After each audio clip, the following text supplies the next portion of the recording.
مستقل یہ چیز کہ ان سے معاذ اللہ علم نہیں تھا، پڑھے لکھے نہیں تھے۔ عصمت، انکار عصمت بھی ہے۔ عصمت کے معنی یعنی معصوم، معصوم سمجھتے ہیں آپ؟ جس سے کوئی غلطی نہ ہوتی ہو، جس سے کوئی غلطی نہ ہوتی ہو، پیدائش سے لے کے موت تک، جب دنیا میں آ کے پہلی سانس لے اس وقت سے جب آخری سانس لے دنیا میں، جس کے بعد پھر سانس نہ آئے، اس پورے ٹائم میں جس سے کوئی خطا نہ ہو وہ معصوم ہے۔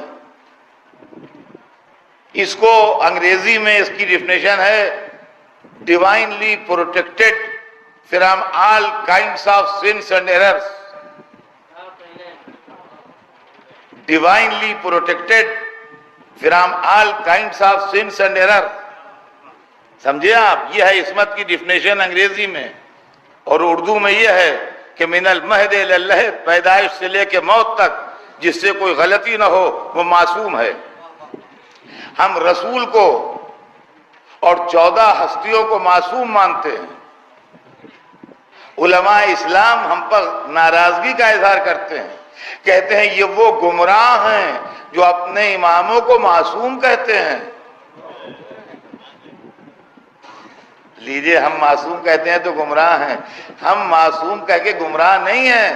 آپ ہمارا فلسفہ سمجھیے کہ ہم رسول کو کیوں معصوم کہتے ہیں۔ رسول کو اس لیے معصوم کہتے ہیں کہ رسول سے غلطی کا اگر 1% بھی امکان ہو، پوری زندگی میں ایک غلطی کا بھی امکان ہو کہ پوری لائف میں ایک غلطی کرے گا، تو یا تو وہ غلطی مینشن ہو کہ یہ سی غلطی ہے، اور اگر مینشن نہیں ہے تو پوری تبلیغ میں زہر مل جائے گا کہ خدا جانے کہے میں غلطی ہو گئی، نماز میں ہو گئی کہ روزے میں ہو گئی کہ حج میں ہو گئی کہ زکوٰۃ میں ہو گئی کہ خمس میں ہو گئی کہ قرآن کی اس آیت میں ہو گئی کہ اس آیت میں ہو گئی، یہاں سے وہاں تک سب میں زہر مل جائے گا۔ سمجھے آپ؟ یہ معاملہ ہے۔ تو رسول کا کام ہے دین لانا، اللہ سے لے کے ہمیں دیتا ہے دین، یہ رسول کا کام ہے۔ اور امام کا کام ہے دین بتانا۔ رسول جو دین چھوڑ کے گئے ہیں اس کا انٹرپریٹیشن کرتا ہے اللہ کی مرضی کے مطابق۔ غور کیا ہم نے؟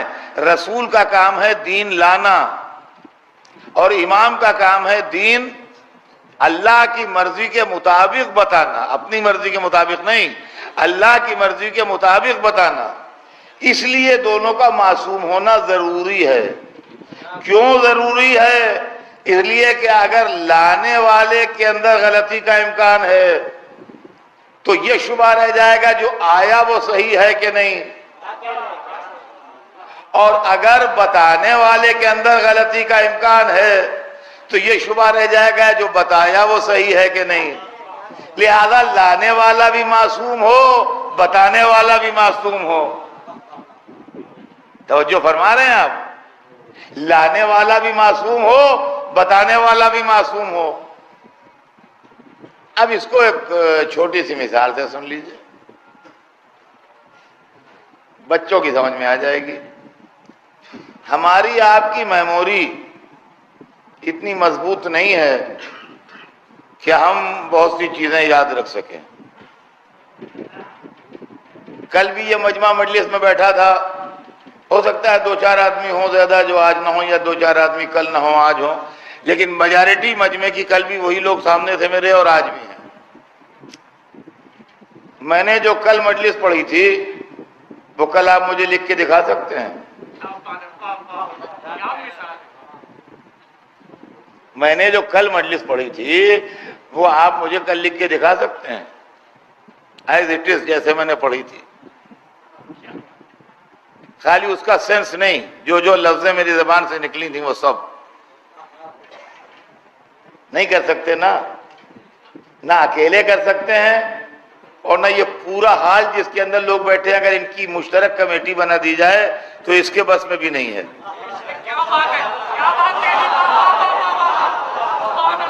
اگر اس پورے حال میں جتنے لوگ جمع ہیں سب کی مشترکہ کمیٹی بنا دی جائے تو ان کے بس میں بھی نہیں ہے، حالانکہ ایک سے ایک پڑھے لکھے اور قاعدے کے لوگ بیٹھے ہیں مگر نہیں کر سکتے۔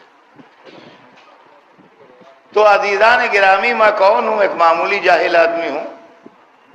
ایک معمولی جاہل آدمی کی تقریر اگر آپ 1 گھنٹے کے نہیں یاد رکھ سکتے تو سب سے بڑے رسول کا 23 برس پر پھیلا ہوا پیغام کیسے یاد رکھیں گے؟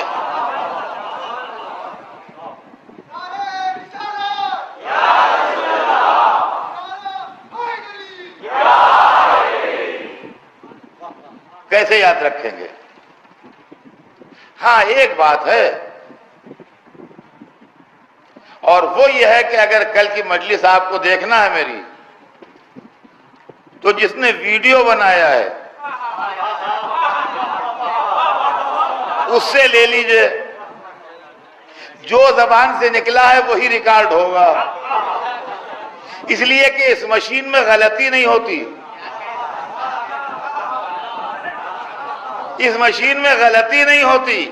اب جو کل کی مجلس کے سلسلے میں کانٹروورسی ڈیولپ ہوئی اور شہر میں چرچا ہونے لگا تو میں نے کہا بھیا ویڈیو دیکھ لو کہ میں نے پڑھا ہے کہ نہیں پڑھا ہے، اور معلوم ہے ویڈیو بنانے والا ایک نوجوان لڑکا تھا۔ اب میں اس نوجوان لڑکے کو ڈھونڈنے لگا تو جتنے بڈھے آتے ہیں سب بگڑ گئے۔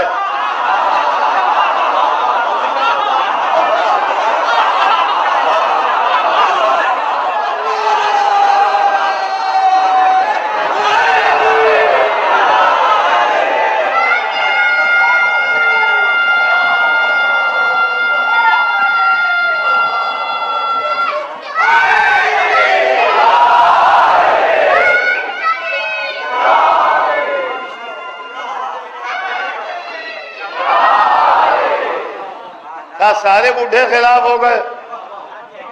کہ بھئی آپ کیوں خلاف ہو گئے؟ کہ وہ نوجوان لڑکے کے پیچھے دوڑ رہے ہیں، بڈھوں سے پوچھ رہے نہیں۔ ارے یہاں بڈھے جوان بچے کی بات نہیں، ویڈیو کس نے بنایا ہے؟ تو عزیزان گرامی، امامت میں سن کی بات نہیں، عصمت کس کے پاس ہے؟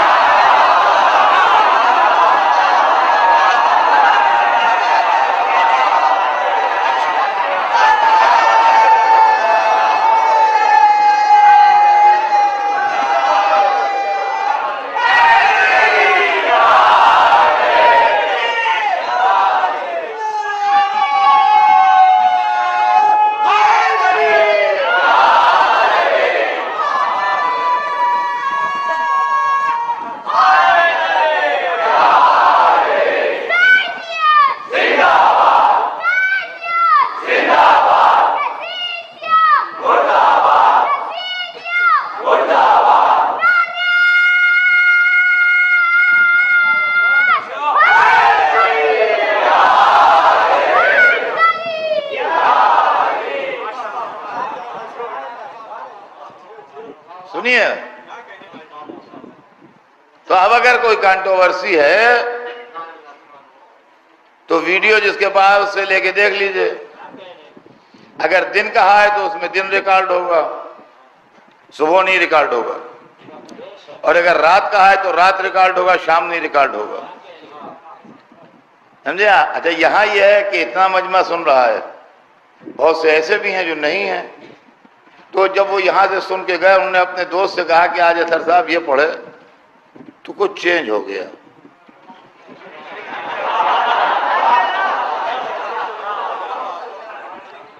اس نے اپنے کسی دوسرے دوست سے کہا، کچھ اور چینج ہو گیا۔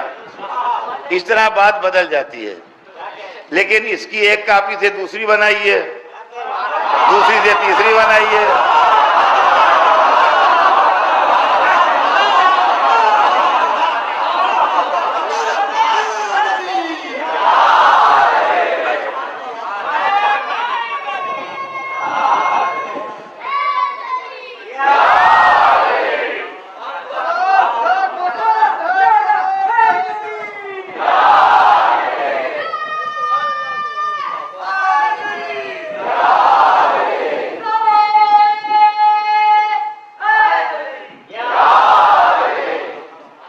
اچھا اب اس بات سوال یہ ہے کہ اگر تقریر کو ریکارڈ کرنا ہے، ایک مشین لگی ہے ویڈیوگرافی کی،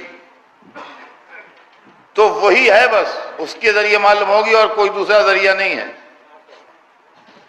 لیکن اس وقت یہاں جو میں تقریر کر رہا ہوں تو یہاں 5 مشینیں لگی ہیں۔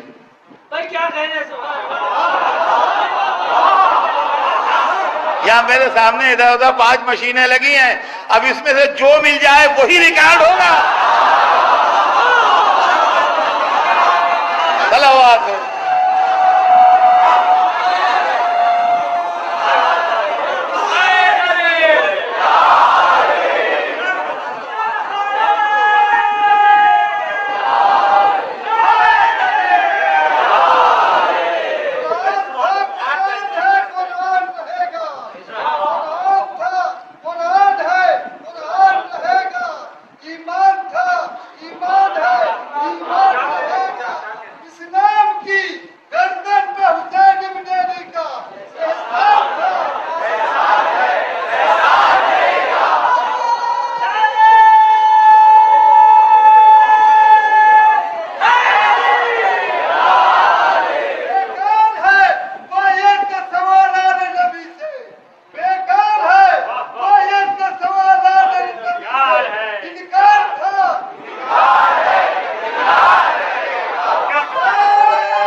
تو عزیزان گرامی، یہ ہے علم رسول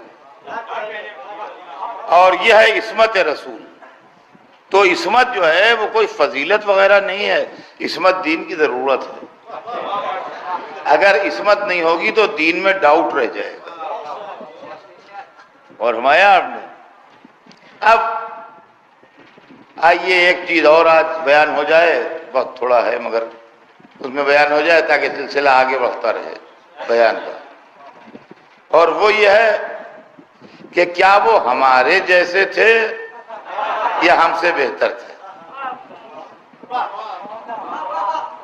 لیکن ہمیں تاریخ سے یہ بھی شکوہ ہے کہ وہ کچھ لوگ یہ کہہ دیتے ہیں کہ جیسے ہم ہیں ویسے وہ تھے، جیسے ہم ہیں ویسے وہ تھے۔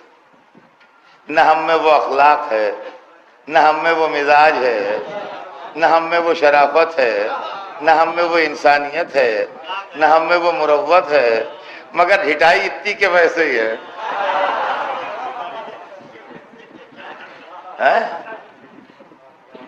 یہ کون سی بات ہے کہ جیسے ہم ہیں ویسے وہ تھے؟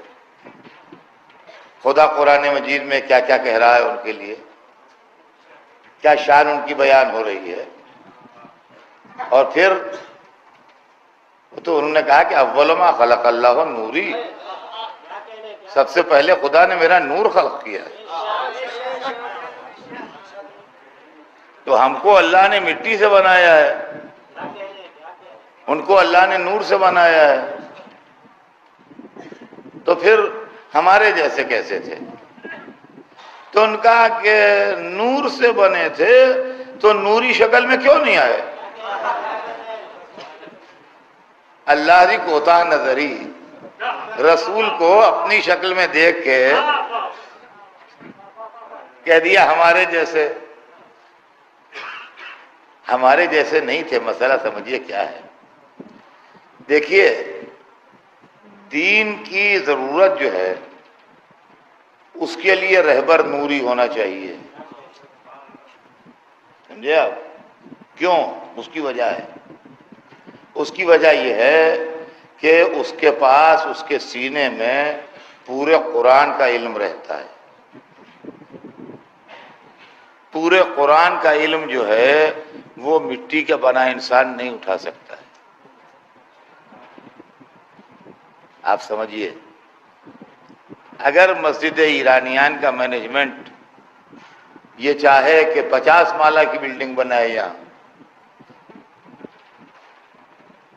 مسجد ایرانیان کا مینجمنٹ یہ چاہے کہ یہاں 50 مالے کی بلڈنگ بنائے اس جگہ کے اوپر، اور ہر مالے پر نماز ہو، مجلس ہو، سب مجمع ہے اس میں، تو بن تو جائے گی مگر اس حال پر نہیں بن سکتی ہے۔ بن تو سکتی ہے، بننا ناممکن نہیں ہے، لیکن اس جو موجودہ یہ کنسٹرکشن ہے اس پر نہیں بن پائے گی۔ کیوں نہیں بن پائے گی؟ یہ دیواریں، یہ پلرز اتنے طاقتور نہیں ہیں کہ 50 مالے کی بلڈنگ کا وزن اٹھائیں، لہذا اگر اس پر زیادہ لوڈ چڑھا دیں گے تو یہ دیواریں کریک ہو جائیں گی، یہ پلر ٹوٹ جائیں گے۔ گراؤنڈ زیرو سے بنائیے، فاؤنڈیشن سے لے کے اس خیال سے چلیے کہ ہمیں 50 مالے کی بنانا ہے، اور تو بن جائے گی 50 مالے کی، لیکن آپ چاہیے اسی پہ بنا لیجئے تو نہیں بنے گی۔ ویسے مٹی کا بنے ہوئے انسان قرآن کے علم کا بوجھ نہیں اٹھا سکتا، دماغ ہمارا پاش پاش ہو جائے گا، ہمیں ہیمریج ہو جائے گا، ہم ختم ہو جائیں گے، کچھ نہ بن پائیں گے۔ سمجھے آپ؟ قرآن تو بڑی چیز ہے، آپ بمبئی کی ڈائریکٹری یاد کر کے مجھے بتائیے، ٹیلی فون ڈائریکٹری کو حساب پورے بمبئی کی یاد کر کے بتا دیں۔ اے میاں، تو جب آپ کا علم اتنا کمزور ہے کہ آپ علم نہیں، کوئی نالج نہیں، کوئی لیاقت نہیں، خالی نام اور نمبر ٹیلی فون کے یہ نہیں یاد کر پائیں گے تو آپ قرآن کیا یاد کر پائیں گے؟ تو ضرورت کہتی ہے کہ رسول نوری ہو۔ دیکھیے غور کیجیے گا ٹھنڈے دل سے، اسی لیے میں آہستہ آہستہ پڑھ رہا ہوں۔ ضرورت کہتی ہے کہ رسول نوری ہو، ٹھیک، اور پالیسی مذہب کی کہتی ہے کہ ہمارا جیسا ہو، اس لیے کہ لا اکراہ فی الدین، دین میں جبر نہیں ہے۔ اگر سورج والے مٹیریل کا بنا ہوا نبی آ گیا، وہ آنکھیں چندیانے لگی ہیں، اس کو دیکھ ہی نہیں پائیں گے تو بوکھلا کے کلمہ پڑھ لیں گے، جی جی جی۔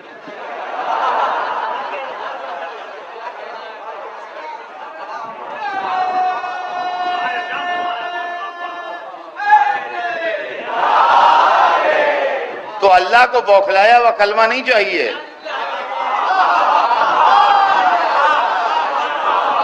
عقل کی کسوٹی پر کسا ہوا کلمہ چاہیے۔ تو عزیزان گرامی، اللہ نے اس کا راستہ یہ نکالا کہ نبی کی حقیقت نوری ہو، ظاہر بشری ہو،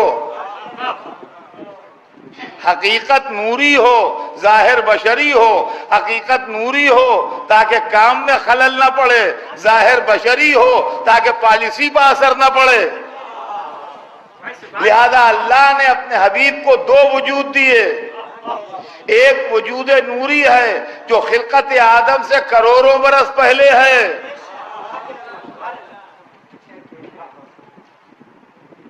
ایک خلقت نوری ہے جو خلقت آدم سے کروڑوں برس پہلے ہے، ایک خلقت ظاہری ہے جو سن 1 عام الفیل میں ہے۔ تو اللہ، یہ ہم نہیں کہتے کہ خود بخود وہ بن گئے، نہیں، اللہ نے بنایا، لیکن ایک حقیقت نوری تھی جس کو بیکر بشری میں لایا پروردگار ہماری ہدایت کے واسطے۔ لہذا جب ہمارے درمیان آئیں گے تو ہماری شکل سے آئیں گے، لیکن حقیقت جو ہے ان کی وہ نور ہوگا۔ اور اگر آپ کو اس کی مثال چاہیے ہو تو یہ سن لیجئے کہ قرآن جب ہمارے گھروں میں ہے تو وہ شکل کتاب ہے، لیکن جب عرش پر ہے تو حقیقت نوری ہے۔ غور فرما رہے ہیں؟ اور یہ چیز ہم کو قرآن نے بتائی ہے۔ وَكَيْفَ إِذَا جِئْنَا مِنْ كُلِّ أُمَّةٍ بِشَهِيدٍ وَجِئْنَا بِكَ عَلَىٰ هَؤُلَاءِ شَهِيدًا۔ اے ہمارے حبیب، آپ کی کیا شان ہوگی جب قیامت کے دن تمام پیغمبر آئیں گے اپنی امتوں پر گواہ بن کے، اور آپ ان پیغمبروں پر گواہ بنیں گے۔ آدم کے 570 عیسیٰ کے 570 برس کے بعد پیدا ہونے والا نبی آدم پر گواہ کیسے بنے گا؟ آپ مجھے قرآن کا مطلب سمجھائیے۔ اگر رسول تھے نہیں تو آدم سے لے کے عیسیٰ تک گواہ کیسے ہیں؟ تو رسول تھے مگر عالم نور میں تھے. اور یہیں سے اس مسئلے کو کلیئر کر لیں سب لوگ جہاں جہاں آواز جا رہی ہے کہ ہم جو یا محمد کہتے ہیں یا علی کہتے ہیں یا حسین کہتے ہیں، یہ کیوں کہتے ہیں کہ جب مر گئے تو پکارنا کیسا؟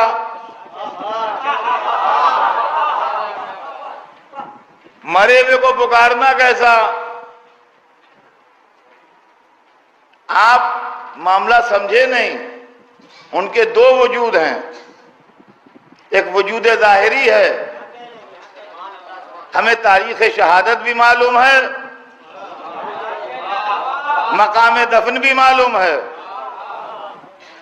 سرکار دو عالم مدینے میں دفن ہے، مولا علی نجف میں دفن ہے، امام حسین کربلا میں دفن ہے. لیکن اپنے وجود نوری کے ساتھ موجود ہیں.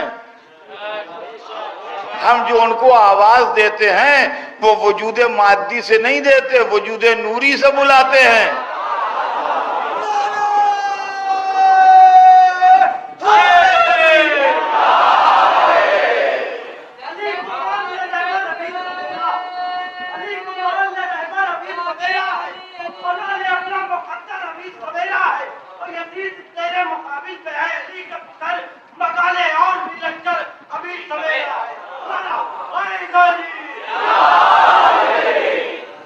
اب ذرا اس مسئلے کو سمجھیے آپ.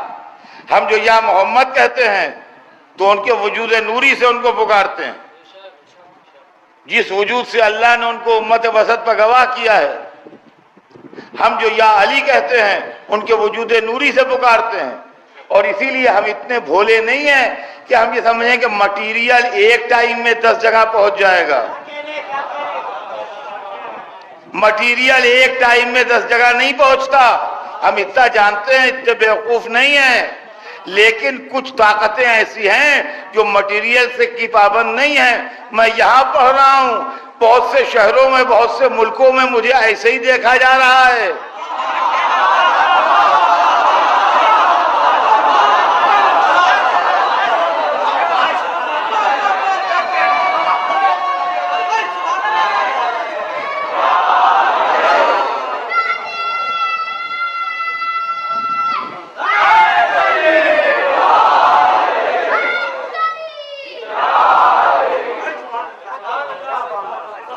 یہ الیکٹرانک ویوز کا کمال ہے کہ ہر جگہ وہی تصویر جا رہی ہے، وہی صورت جا رہی ہے، وہی لباس کا رنگ جا رہا ہے، وہی آواز جا رہی ہے. تو جب انسان میں اتنی طاقت ہے تو پیکر نوری اگر 1000 جگہ لوگوں نے یا علی کہا اور علی پہنچ گئے.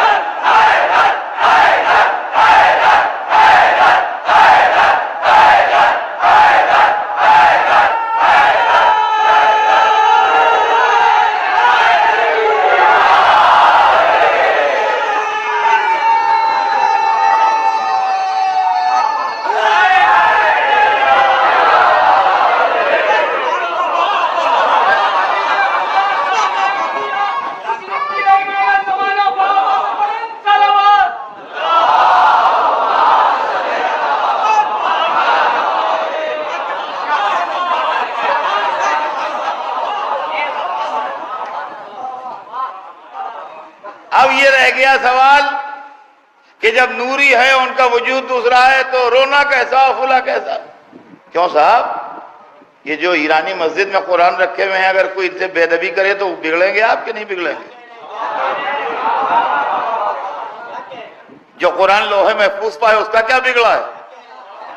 لیکن اگر کہیں قرآن کے ساتھ کوئی گستاخی ہو جاتی ہے تو مسلمان فٹ سڑک پر آ جاتا ہے کہ نہیں؟ معلوم ہے کہ قرآن کا جو ظاہر ہے وہ بھی قابل احترام ہے، جو حقیقت ہے وہ بھی قابل احترام ہے. اور عزیزان گرامی، اب وہ ملا کا معاملہ تو یہ ہے کہ ہاتھ میں اس کے کفر کا سوٹا ہے.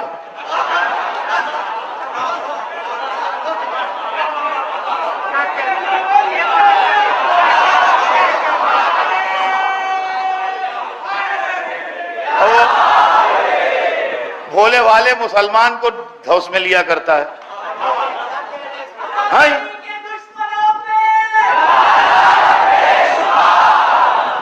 کفر ہے یہ محرم میں، یہ سب کفر ہو رہا ہے، یہ علی علی کفر ہے، یہ شرک ہے.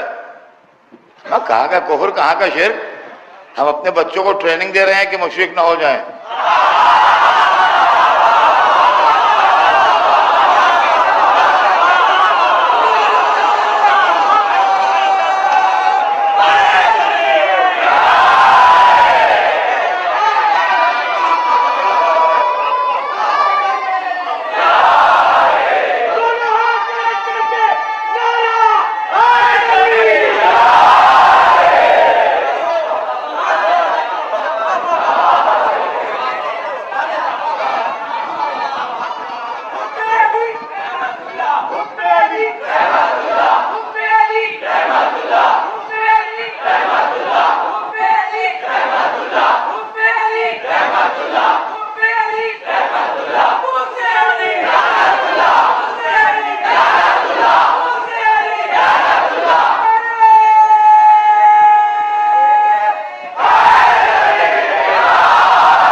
اب سنیے کیا چکر ہے. یہ جو شرک پھر کچھ نہیں ہے، یہ میں دھوکے کی اور دھوس میں لینے کی بات ہے. ان کا تو علی کو خدا مان لیتے ہیں، علی کو خدا بنا دیتے ہیں. ہم نے منہ ٹیڑھا کر کے کہہ دیا ہم دھوس میں آ جائیں. جی ہاں، کیسی بات کرتے ہو؟ آج کیا ہے ان کا؟ آج 13ویں رجب ہے. کیا ہو رہا ہے؟ نذر ہو رہی ہے، گھر گھر چراغاں ہو رہا ہے، محفلیں ہو رہی ہیں، قصیدہ خوانیاں ہو رہی ہیں، بچوں کو نئے کپڑے پہنائے جا رہے ہیں. کیا بھائی مولا علی کی پیدائش ہے، تقریریں ہو رہی ہیں، کعبے میں ولادت ہوئی. سمجھے آپ؟ یہ سب ہے. آج کون تاریخ ہے؟ کہ آج 21 رمضان ہے. سروپا برہنا ہے، سر پر خاک پڑی ہے، تابوت اٹھ رہا ہے، ماتم ہے، مجلس ہے، عزاداری ہے. آج کیا ہے؟ آج 30 شعبان ہے، ولادت امام حسین ہے. علی کے گھر بیٹا ہوا ہے، رسول کے گھر نواسا ہوا ہے. ٹھیک. آج کیا ہے؟ کہ عاشورہ ہے، سروپا برہنا خاک اڑاتے ہوئے لوگ چلے جا رہے ہیں، ماتم ہے، مجلس ہے، عزاداری ہے. یہ کہہ رہے ہیں یہ شرک ہے، یہ کفر ہے. ہمیں یہ شرک ہے کہ توحید ہے؟ آپ انصاف سے بتائیے، خدا پیدا ہوتا ہے یا مرتا ہے؟ اگر ہم علی کو خدا مانتے ہوتے تو نہ پیدائش مانتے نہ موت.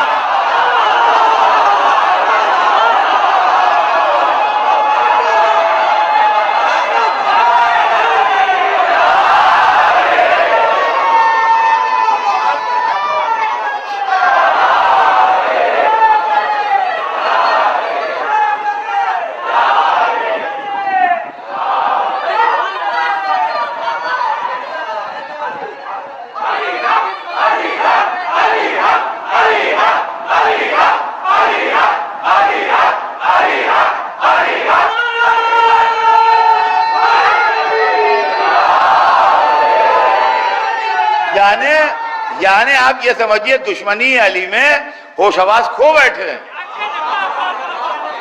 قرآن میں جو خدا کی شان بیان کی گئی ہے، لم یلد ولم یولد،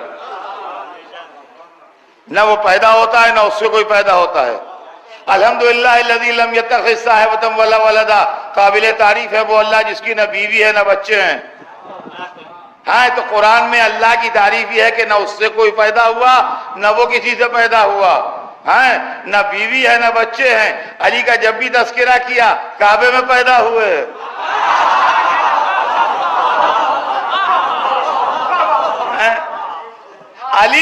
علی کو فاطمہ جیسی زوجہ ملی، علی حسن حسین جیسے بچے ملے. اس کے بعد بھی یہ دم دے رہے ہیں خدا مانتے ہیں، خدا مانتے ہیں، خدا. بس بھائی اب انشاءاللہ کل بات آگے بڑھے گی. آج تو صرف اتنا کہ رسول مخلوق نوری، سرور کائنات مخلوق نوری، اور ان کی آل بھی مخلوق نوری. اور وہ لوگ جو رسول کو اپنی جگہ جیسا سمجھتے تھے، انہوں نے نہ رسول کا احترام کیا اور نہ آل رسول کا احترام کیا. کربلا کے میدان میں وہ بھی تھے جو حسین پر اپنی جانیں قربان کر رہے تھے، اور وہ بھی تھے جو رسول کے نواسے کو تیر مار رہے تھے، نیزے برسا رہے تھے، تلواریں لگا رہے تھے. اللہ اللہ، کیا وقت آ گیا تھا کربلا میں حسین غریب پر.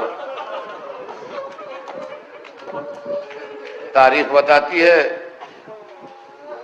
کہ ادھر کربلا کے میدان میں سورج ڈھلا، ادھر ابو سمامہ نے کہا مولا دل چاہتا ہے ایک نماز اور آپ کے ہمراہ پڑھ لوں. کہا نام ہاذا اول وقت، ہاں بے شک یہ اول وقت ہے.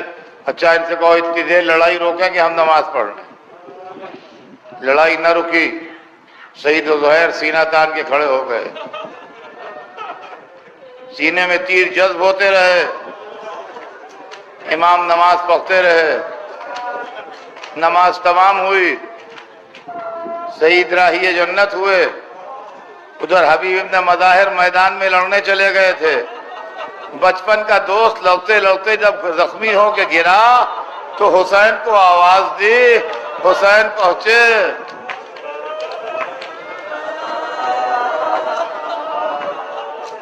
تاریخ بتاتی ہے حبیب کا سر اپنے دانوں پر رکھا، کہا حبیب میرے بچپن کے دوست، حبیب خدا حافظ، اچھا تم چلو ہم بھی آ رہے ہیں. حسین نے کہا، حبیب نے آنکھیں بند کی اور ادھر حبیب دنیا سے گئے. حسین نے حبیب کی میت اٹھائی، وَمِنْهُمْ مَنْ قَضَى نَحْبَهُ وَمِنْهُمْ مَنْ يَنْتَظِرُ وَمَا بَدَّلُوا تَبْدِيلًا کہتے ہوئے اپنے دوست کی میت کو لے کے آئے. میں کہوں گا اے دوست کی میت اٹھانے والے، عصر عاشور کو کوئی نہ تھا، عباس کے لاشے پر رو رہے تھے، علی اکبر کی میت اکیلے اٹھائی، ننھے علی اصغر کا جنازہ کلیجے سے لگائے ہوئے، کبھی خیمے کی طرف بڑھتے ہیں، کبھی پیچھے ہٹتے ہیں. انا للہ و انا الیہ راجعون، رضا بقضائہ و تسلیما.